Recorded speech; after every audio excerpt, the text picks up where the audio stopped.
पंजाबी में भाई को वीर कहते ना, वीरा, वीर। तो यहां पर वीर शब्द में दोनों भाव है। कहीं भी नहीं जीते वो वीर बलवाना, मेरे इस बलवान भाई को आप कैसे जीतेंगे, एक तो ये भी भाव है। और दूसरा, इस बलवान वीर को, योद्धा को आप कैसे जीतेंगे, दोनों भाव। कैसे जीतेंगे, और बिना इसको जीते आप अपनी प्रतिज्ञा पूरी नहीं कर सकते। प्रतिज्ञा क्या की है, निश्चय ही में करोगे भुज उठाए पेड़ के। जब तक विभीषण जानता है कि राम सत्य संकल्प प्रभु, वो सत्य संकल्प है, जो संकल्प करते हैं वो कभी मिथ्या नहीं हो सकता, लेकिन फिर भी उसे संदेह हो गया कि आप कैसे जीतेंगे, कहीं भी नहीं जीतो। अच्छा, मेरे विचार से यहां उसको जीतने में भी संदेह नहीं है। भगवान कैसे उसे जीतेंगे, भगवान जीतेंगे उसे, ये तो उसे विश्वास है। क्योंकि भगवान न जीतने में होते, जीतने की स्थिति में न होते तो उसे राजा क्यों बनाते, अस्कर राम तिलकते ही सारा, और ये प्रतिज्ञा क्यों करते, जीतेंगे तो, लेकिन कैसे जीतेंगे ये वो नहीं जानता। इसलिए प्रभु से पूछ रहा है कि आप कैसे जीतोगे। नहीं जीतोगे बात नहीं है, यदि ये बात हो जाए कि नहीं जीतेंगे फिर तो भक्त की भक्ति खत्म हो जाएगी, हाँ विश्वास खड़ा हो जाएगा। लेकिन अविश्वास नहीं हो सकता, संदेह का नाम अविश्वास नहीं है, ये बात याद रखिए। संदेह और अविश्वास में बड़ा अंतर होता है। संदेह किसे कहते हैं, जहां दो कोटि का ज्ञान हो, ऐसा भी होता है ऐसा भी होता है, उसे संदेह कहते हैं। अविश्वास माने ये तो हो ही नहीं सकता, लेकिन विभीषण को ये नहीं किया नहीं हो सकता। भगवान जीतेंगे तो, लेकिन कैसे जीतेंगे वो जानना चाहता है कि किस विधि से आप जीतेंगे, वो विधि मुझे बताइए। क्योंकि बिना विधि को जाने यदि आप युद्ध करने चले गए तो मेरे तो हृदय में हमेशा ऐसे घबराहट बनी रहेगी। इसलिए आप प्रभु मुझे वो बताइए कि विधि जीतबो वीर बलवाना, इस बलवान वीर को आप किस विधि से जीतेंगे। भगवान श्री राघव विभीषण की इस स्थिति को देखते हुए मुस्कुराए, दुखी नहीं हुए, मुस्कुराए। मुस्कुराते हुए उससे बोले। मुस्कुराने का कारण क्या है, मुस्कुराने का कारण है कि जब किसी बात को बहुत गंभीर लिया जाए ना,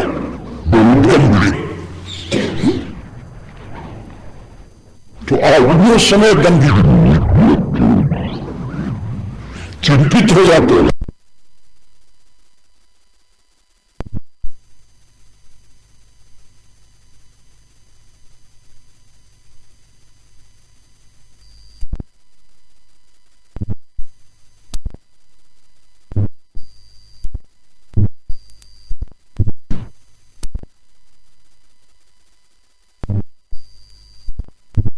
मुस्कुराए, दुखी नहीं हुए, मुस्कुराए। मुस्कुराते हुए उससे बोले। मुस्कुराने का कारण क्या है,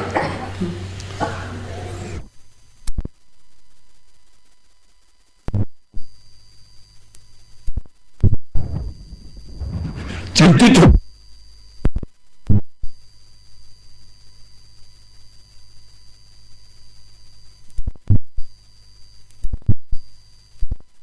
कहते हैं उसे, तो देखा और देख करके वो गंभीर हो गया। गंभीर हो गया तो वो अब रोगी सोचेगा कि ये तो मेरी बहुत सीरियस स्थिति है।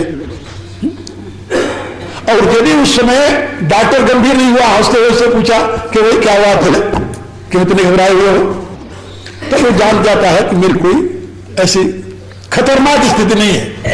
यदि खतरनाक स्थिति होती तो ये डॉक्टर उसको देख करके इस प्रकार से मेरे से व्यवहार नहीं करता।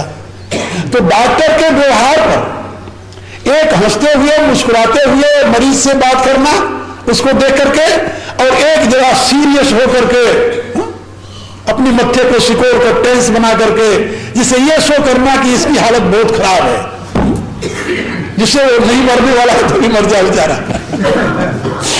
ये मानसिक इलाज की स्थिति है। मानसिक संदेह भी तो एक मानसिक रोग है ना। तो भगवान इसको जानते हैं। इसी रूप से आप देखेंगे गीता में भी जब भगवान उपदेश प्रारंभ करते हैं तो वहां पर क्या लिखते हैं व्यासदेव? प्रहसन्यो भारत, हंसते हुए से भगवान बोले, अरे भाई अशोचालिन शोचस्त प्रज्ञावाद। इसी रूप से यहां पर भगवान ने जब बात सुनी विभीषण की तो उनको कोई दिमाग पर स्ट्रेन नहीं हुआ। हाँ, उनके मत्थे पर कोई सिकुड़न नहीं आई। वो ये नहीं सोचे कि हाँ बात तो ठीक कह रहा, मैं कैसे जीतूंगा, ऐसा नहीं। मुस्कुराते हुए से बोले, सुनो सखा। यहां पर तुलसीदास जी एक शब्द लिख रहे हैं, कह कृपा निधाना। कृपा निधान, भगवान कृपा के निधान है। और तुलसीदास जी ने लिखा है, जासु कृपा में कृपा अघाती। भगवान जब कृपा करने लगते हैं ना तो कृपा तृप्त नहीं होती, करते ही जाते हैं, वहां तृप्ति नहीं है। जासु कृपा में कृपा अघाती, कृपा उनकी अघाती नहीं, कभी तृप्त नहीं होती कभी। ये नहीं कि अब बहुत कृपा कर दी अब जान दो क्या करना, ऐसा नहीं। कृपा करते ही जाते हैं। जब से विभीषण आया है उनकी शरण में तब से उसके ऊपर कृपा की धारा बहा रहे हैं। कृपा की धार बहती जा रही है। पहुंचते उसे हृदय से लगा लिया, हृदय से लगाकर अपने बगल में बैठा लिया, बगल में बैठा करके उसको मित्र कहा और मित्र कह करके उसे तिलक कर दिया, लंका का राजा बना दिया। अभी तक उनकी कृपा तृप्त नहीं हुई है। यहां भी युद्ध स्थल में भी उस पर कृपा करने के लिए तत्पर है। और इससे पहले रावण के साथ युद्ध में, आगे प्रसंग आता है इसी में, रावण के साथ युद्ध में रावण निश्चय करता है कि यही हमारा भेद बताने वाला है, यदि इसको मार दिया जाए तब मेरी मृत्यु का कोई कारण नहीं बन सकता। ऐसा निश्चय करके रावण एक शक्ति का प्रहार करता है। जब शक्ति का प्रहार करता है तो शक्ति को आते हुए देख करके भगवान राम जान जाते हैं कि इस शक्ति को लगते ही ये बचेगा नहीं, विभीषण बच नहीं सकता। तुलसीदास जी क्या लिखते हैं, तुरंत विभीषण पाछे मेला। भगवान ने पकड़ के विभीषण को पीछे कर दिया और सन्मुख राम सहे कोई सेला, और सीना अपना आगे कर दिया क्योंकि ये तो अमोघ शक्ति थी, लगना ही था। वो सीधे आकर भगवान को लगा, क्योंकि भगवान ने प्रतिज्ञा की थी, जो सभी तो आवाज शरणाई तो रखी हूं ताही प्राण की नाई। यदि भयभीत होकर मेरी शरण में आया है तो मैं अपने प्राण के समान उसकी रक्षा करूंगा। और जब रावण की शक्ति चलती है तो भगवान राम आगे आकर खड़े हो जाते हैं। ऐसी स्थिति हमें महाभारत में मिलती है। महाभारत में भगदत्त के साथ युद्ध हो रहा था। भगदत्त ज्योतिष नगरी का जो राजा था, महाबली था, भगदत्त के साथ युद्ध हो रहा था।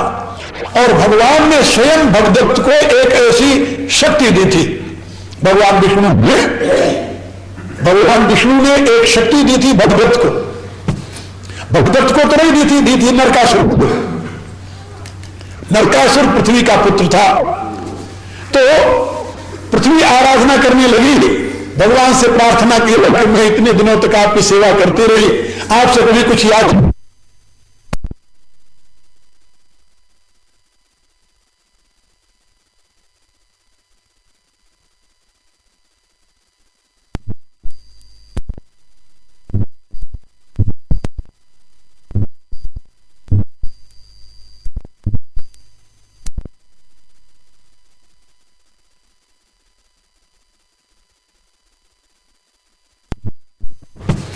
भगदत्त को तो नहीं दी थी न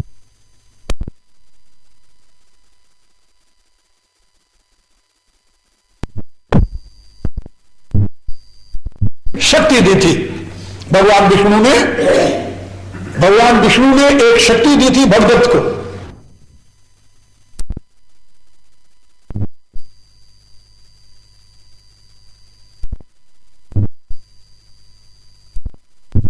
आपसे कभी